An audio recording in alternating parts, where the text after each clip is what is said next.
2010 সালের বিশ্বকাপের কোয়ার্টার ফাইনালে লুইস সুয়ারেজ গোল লাইন থেকে এভাবে হাত দিয়ে বল বের করে না দিলে নিশ্চিত গোল পেত ঘানা।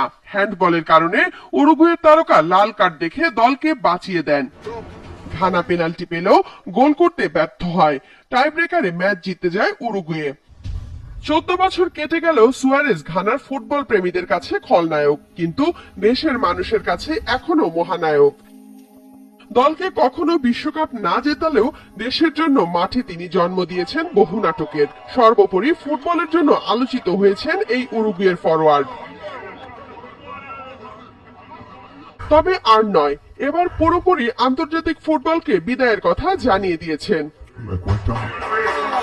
7 সেপ্টেম্বর দেশের মাটিতে প্যারাগুয়ের বিপক্ষে বিশ্বকাপ বাছাইয়ের ম্যাচ খেলে 37 বছর বয়সী সুয়ারেজ তুলে রাখবেন উরুগুয়ের জার্সি, চালিয়ে যাবেন শুধু ক্লাব ফুটবল।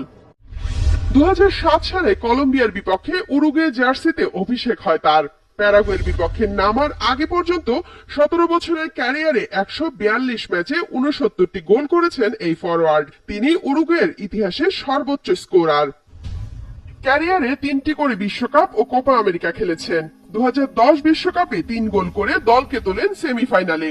পরের বছর কোপা আমেরিকায় 4 গোল করে টুর্নামেন্ট সেরা পুরস্কারের পাশাপাশি উরুগুয়েকে জেতান শিরোপা। এছাড়া ফুটবল ক্যারিয়ারে তিনি বেশ কয়েকবার সমালোচিত হন প্রতিপক্ষের খেলোয়াড়কে কামড় দিয়ে। 2বার ক্লাব ফুটবলে এবং 1বার আন্তর্জাতিক ফুটবলে এই কাণ্ড ঘটান সুয়ারেজ। তবে সেসবই অতীত এখন। আন্তর্জাতিক ফুটবলকে বিদায় জানানোর পর শুধুই ক্লাব ফুটবলে মনোযোগী হবেন তিনি। বর্তমানে লিওনেল মেসির সঙ্গে ইন্টার মায়ামিতে খেলছেন সুয়ারেজ।